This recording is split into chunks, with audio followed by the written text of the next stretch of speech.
죄송합니다. 여러분들 선물을 받을 때 기분이 굉장히 좋죠. 선물을 우리가 받을 때 이런 생각을 해보신 적 있습니까? 어떠한 분한테 저 사람은 분명히 나한테 이번에 선물을 줬어야 되는데 왜 선물을 안 주지? 기분이 나쁘네? 그런 생각을 해보신 적 있어요?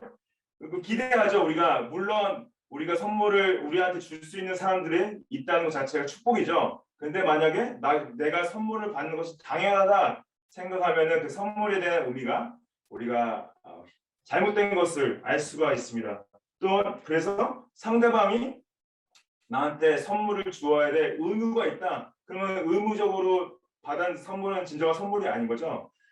하나님께서도 우리에게 선물을 주시는데요. 그 선물을 은혜라고 하는데, 은혜라는 표현은 이제 그레이스인데, 그레이스라는 그 은혜 자체에 대한 원어적 의미는 선물이라는 표현을 가지고 있습니다. 하나님께서 저에게 무슨 선물을 주셨죠? 하나님께서 저에게 구원의 선물을 주셨습니다. 그리스도의 그 죽음과 부활로 말미암아 우리를 사망과 죄와 심판으로부터 구원하신 그 구원의 선물을 주셨죠. 근데 그 구원의 선물을 받았을 때 우리가 이렇게 생각할 수 있어요. 우리가 이것을 나한테 주신 구원의 선물이 당연하지 않나. 하나님께서는 이 구원의 선물을 주셔야 될 의무가 있지 않나 이렇게 생각할 수 있습니다. 하지만 그러면 선물에 대한 의미를 완전 저희가 잘못 생각하는 거죠. 받은 자의 자세는 무엇이냐? 감사함과 겸손함으로 그것을 받는 것을 말씀을 하십니다. 하나님께서는 은혜를 주실 의무는 없는데요. 은혜를 주시기 원하신다고 말씀하세요. 하나님께서 그리고 우리는 은혜를 받기 원하죠. 하나님이 주시는 그 은혜를 받기 원하는데 오늘 말씀이 하나님께서 이러한 자에게 내가 은혜를 주기 원한다 하시는 말씀입니다.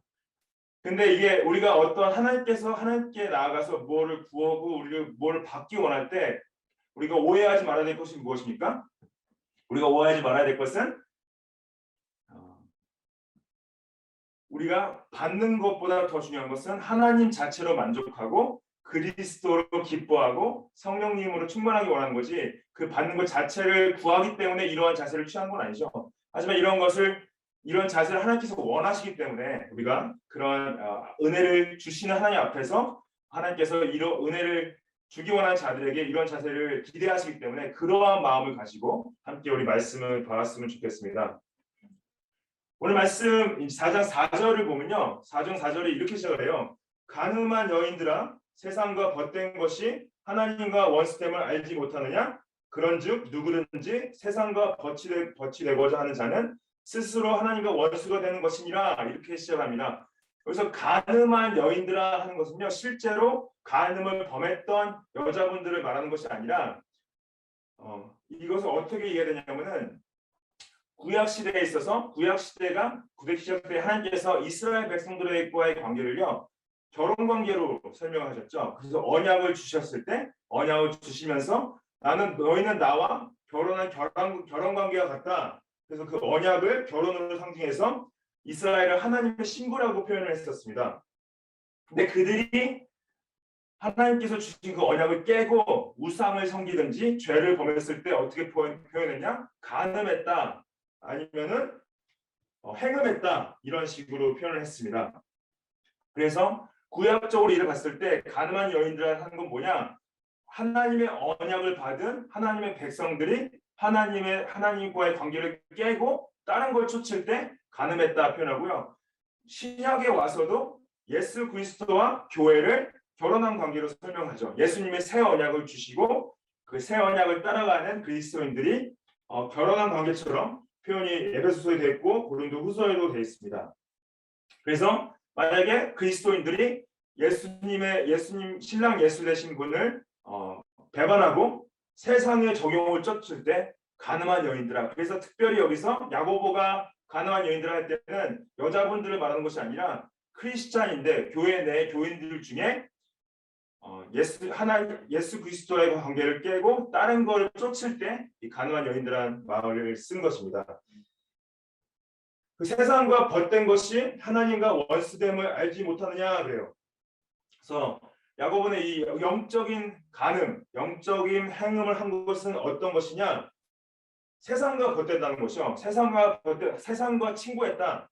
세상과 친구하면서 예수님이 이런 말씀도 하셨죠. 한 사람이 두 주인을 섬기지 못한다. 한 사람이 하나님도 섬기고 돈도 섬길 수 없다. 이런 말씀하셨듯이 한 사람이 세상과도 친구하고 하나님과도 친구할 수 없다. 왜냐하면 세상의 권세를 누가 잡았냐? 세상의 권세는 사단이 잡았기 때문에 사단과도 친구할 수 있고 하나님과도 친구할 수 있는 것이 아니라 세상과 버치되고자 하는 자는 스스로 하나님과 원수가 된다. 이렇게 말씀하세요. 기억하시겠지만 야고보서 2장 23절에 아브라함이 그 행위로 믿음을 드러냈을 때 그가 하나님의 친구라고 불린 것을 우리가 보았었습니다. 이때 아브라함이 하나님의 친구라 불린 건 뭡니까?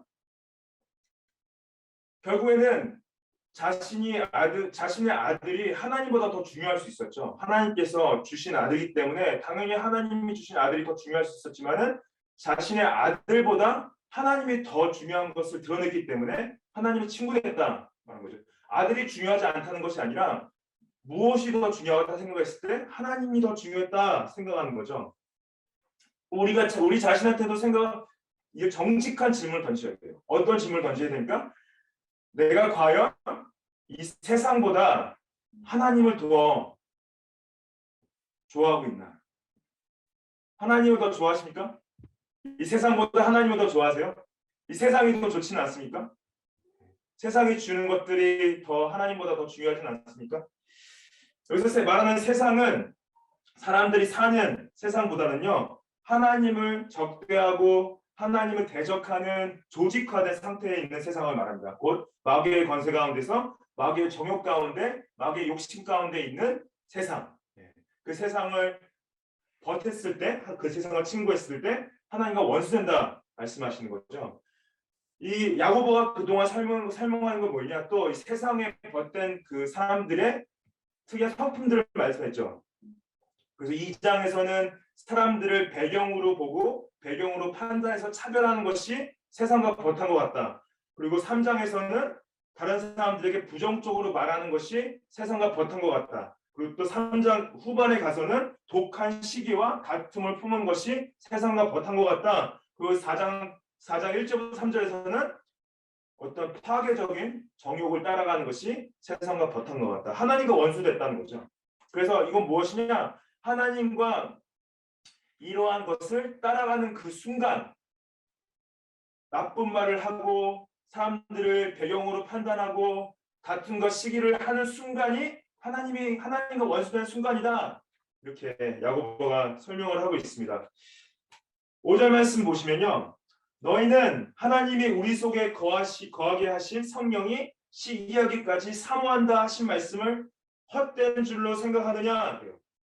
여기서 야고보가 말씀을 인용합니다.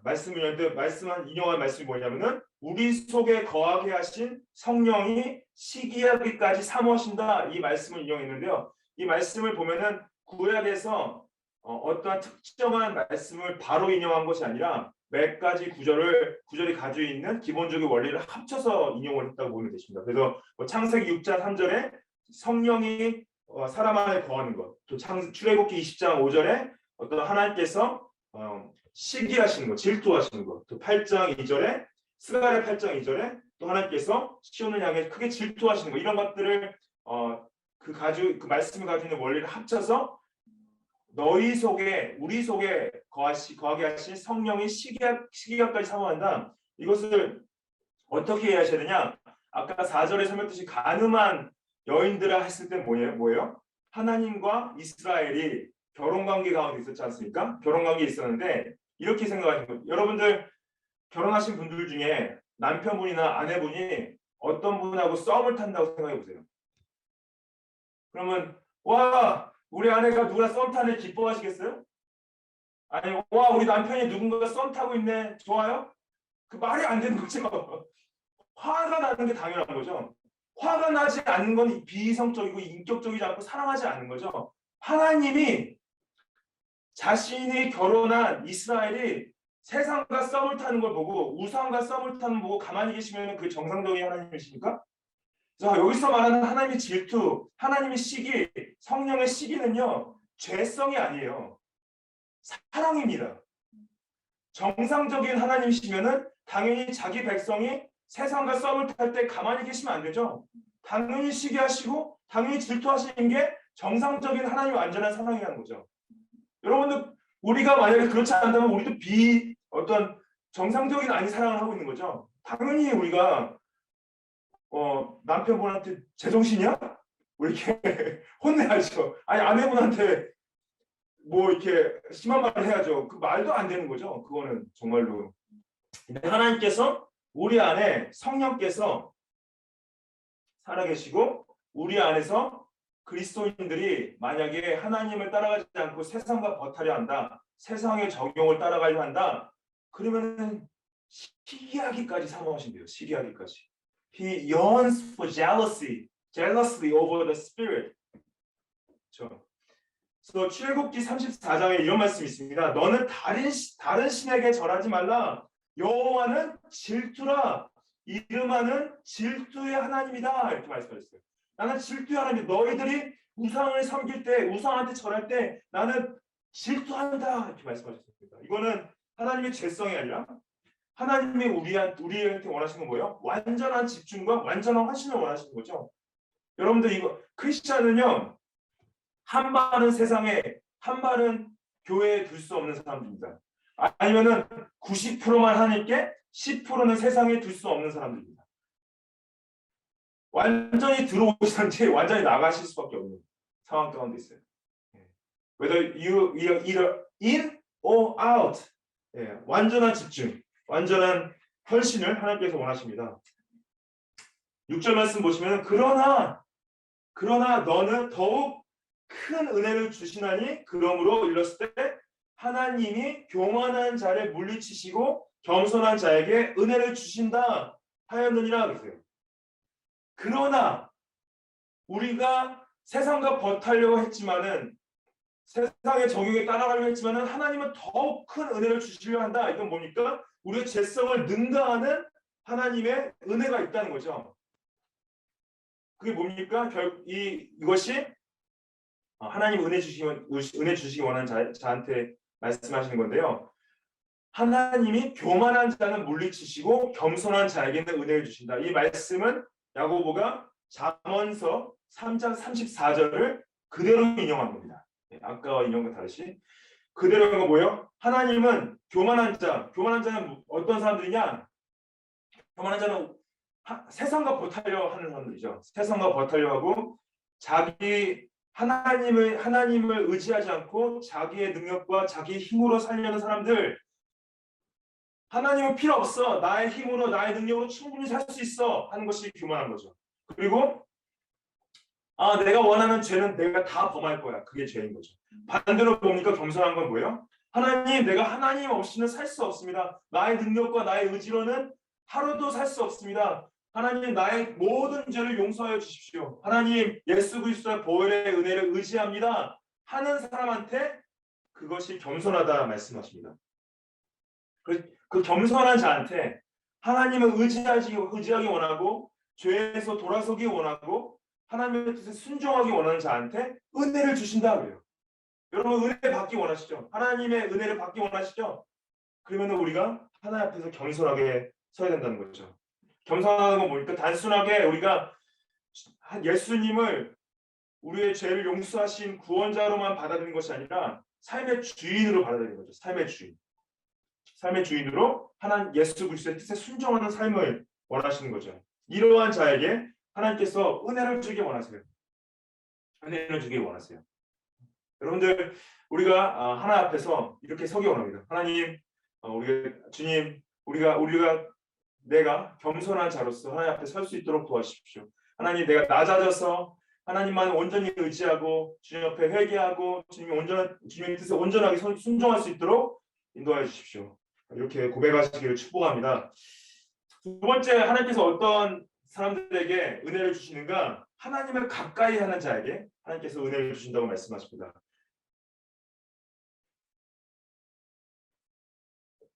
잠시만요.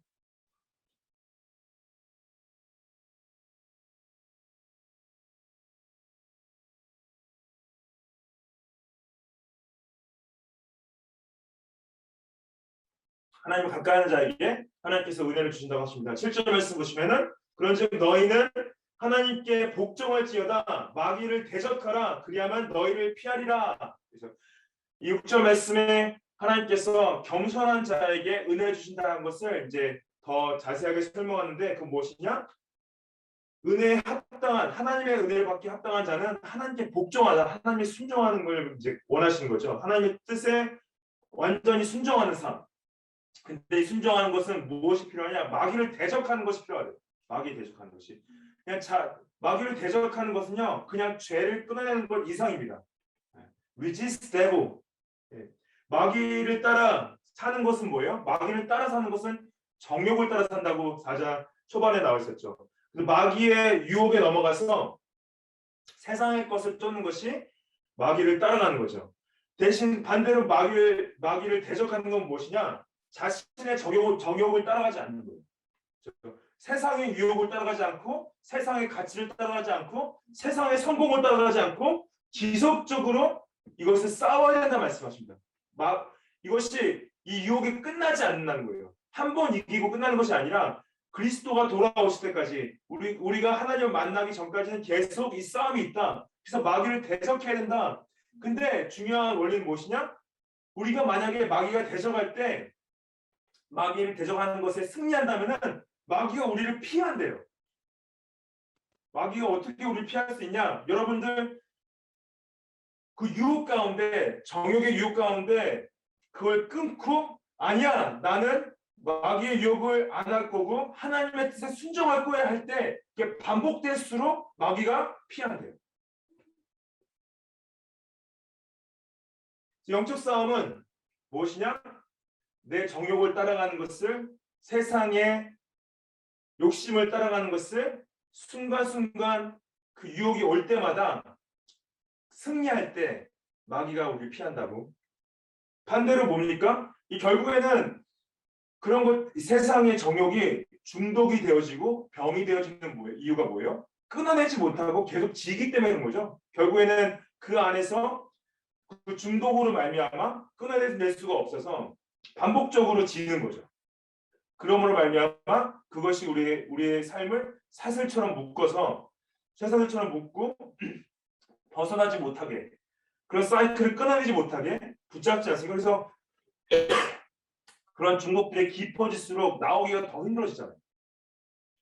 그래서 끊어낼 때 근데 중요한 것은요 또 하나님께서 우리가 마귀를 대적할 수 있는 유혹을 끊어낼 수 있는 능력을 주신다는 거죠.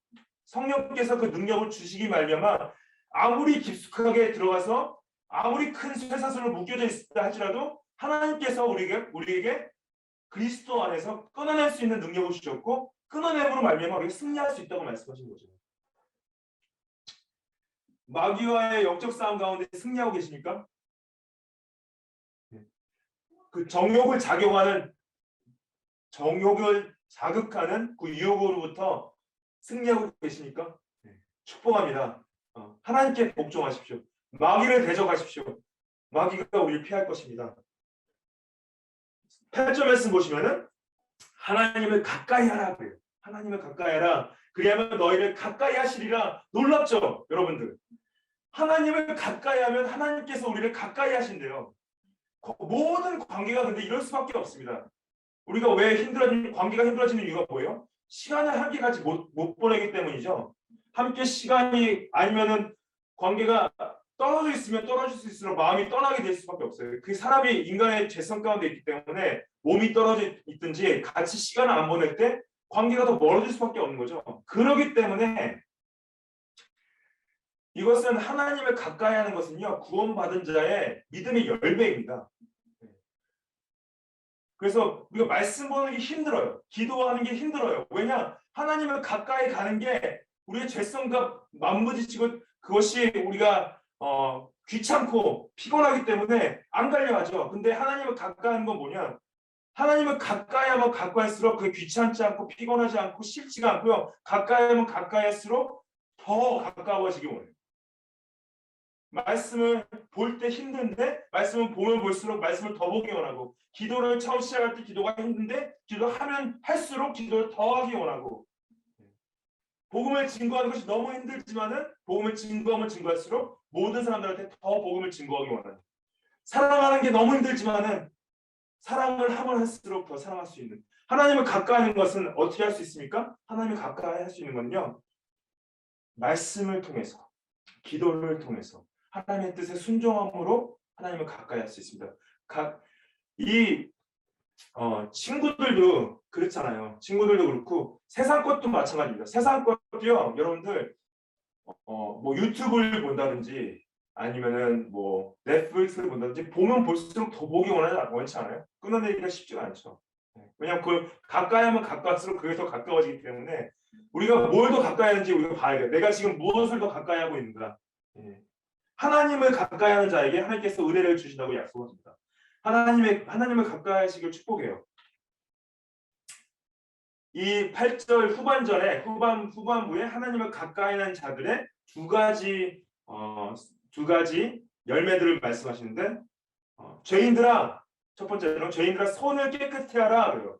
그리고 두 번째로는 두 마음을 품는 자들아 마음을 성결하게 하라 그래요. 그래서 죄인들이나 두 마음을 품는 자는 똑같은 동의어입니다. 죄인들의 정의는 뭡니까? 죄인들의 정의는 결국은 하나님만 바라보지 못하고 세상 것을 같이 바라보는 것을 죄인이라고 말씀하시는 거죠.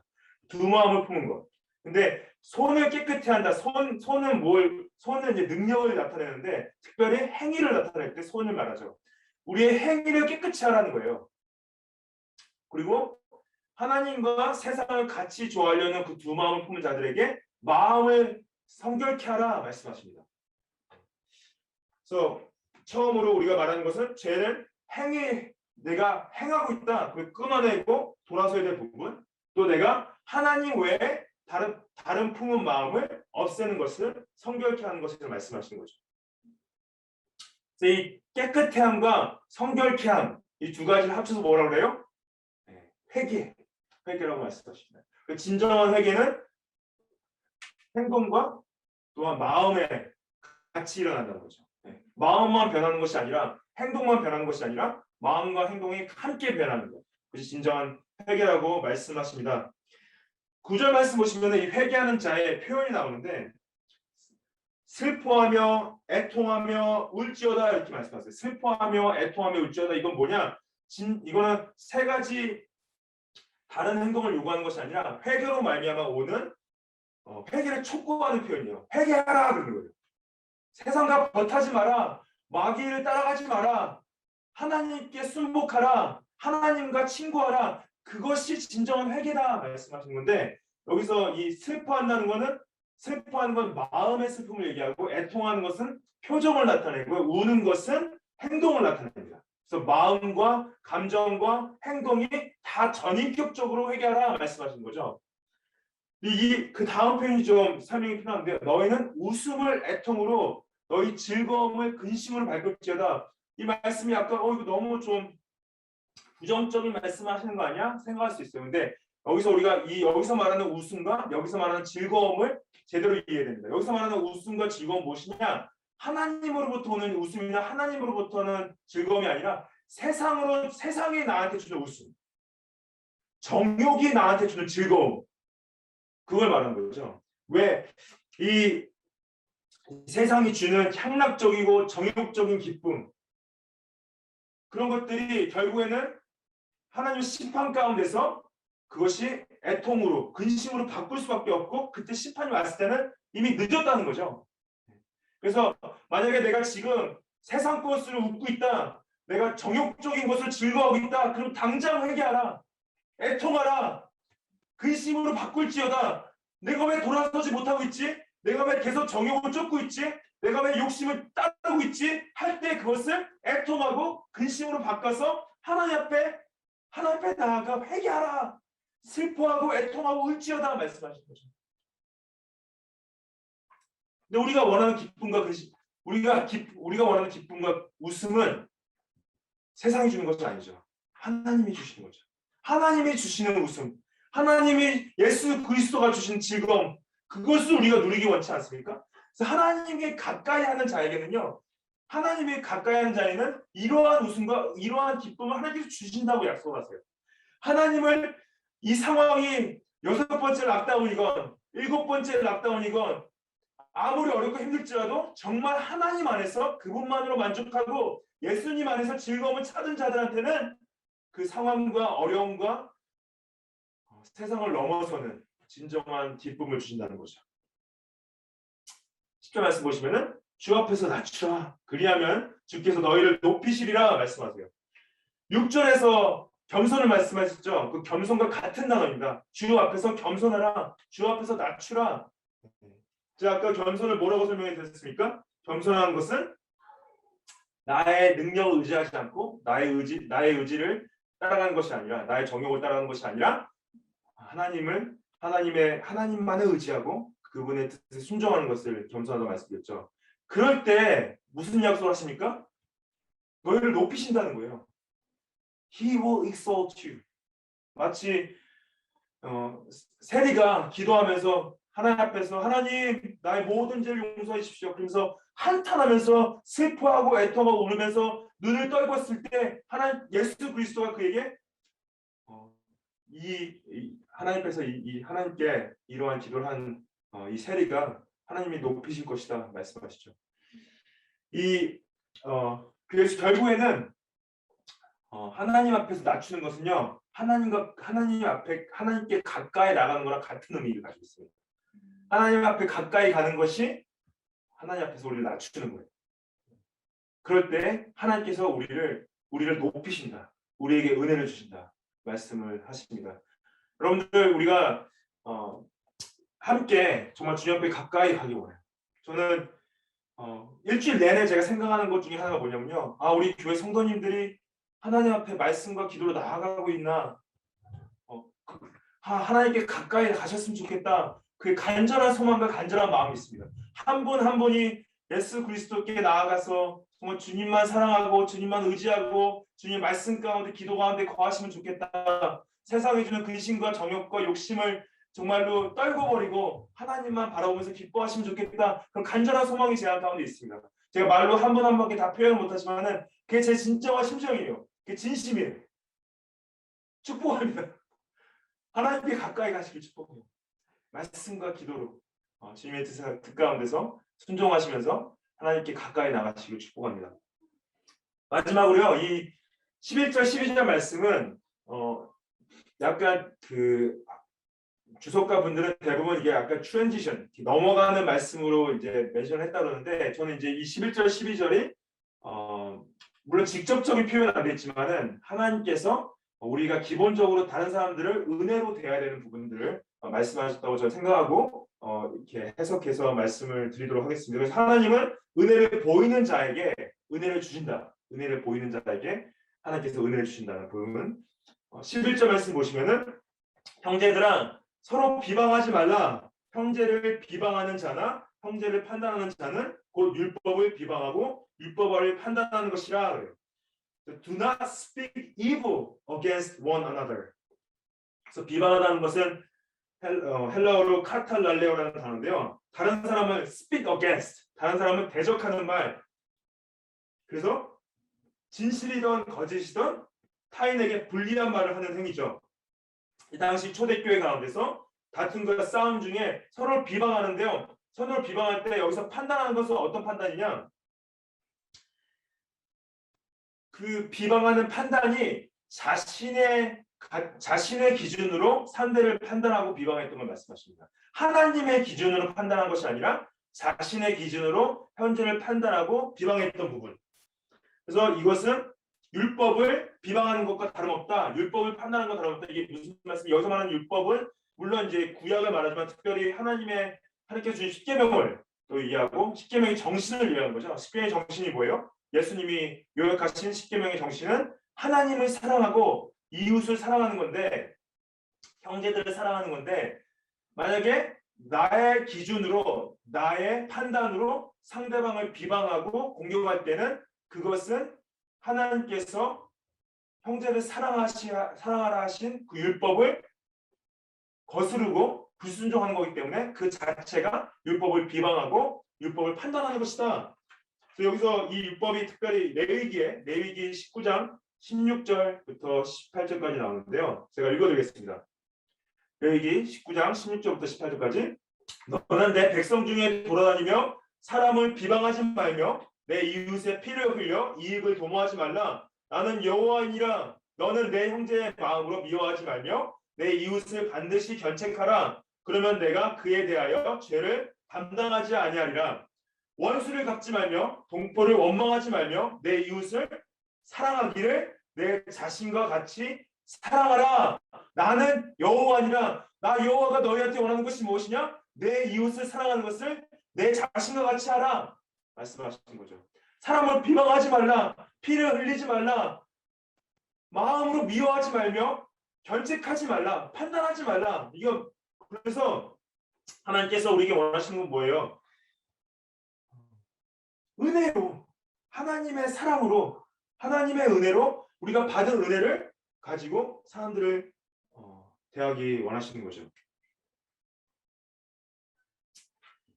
이 12절 말씀 보시면은 입법자와 재판관은 오직 한 분이시니 능히 구원하기도 하시며 멸하기도 하시느니라. 너희는 누구이기에 이웃을 판단하느냐? 그래서 만약에 우리가 하나님의 율법을 거슬려서 이웃을 미워하고 내 자신의 가치와 내 자신의 판단으로 나쁜 말을 할 때는 뭐예요? 그것은 율법을 거스르는 건데, 그것은 율법을 거스린다는 것은 내가 율법 위에 서겠다는 거죠. 그것은 내가 입법자가 되고 내가 재판관이 되겠다는 표현입니다. 근데 하나님이 원하시는 거, 하나님 말씀하시는 뭐냐? 너는 입법자가 아니야. 너는 재판관이 아니야. 나만이 입법자야. 나만이 재판관이야. 내가 법을 만들었어. 내가 절대선이야. 내가 옳고 그름의 기준이야. 너가 옳고 그름의 기준이 아니야. 그리고 그 기준으로 말미암아 구원할 수도 있고 멸할 수 있는 자가 나다 말씀하시는 거죠. 그렇기 때문에 누가 너를 입법자로 세웠니? 누가 너를 재판관으로 세웠니? 누가 너를 구원자로 아니면은 심판자로 세웠니? 너는 심판자도 아니고 너는 구원자도 아니고 너는 입법자도 아니고 재판관도 아니기 때문에 이웃을 판단해서는 안 돼 말씀하시는 겁니다.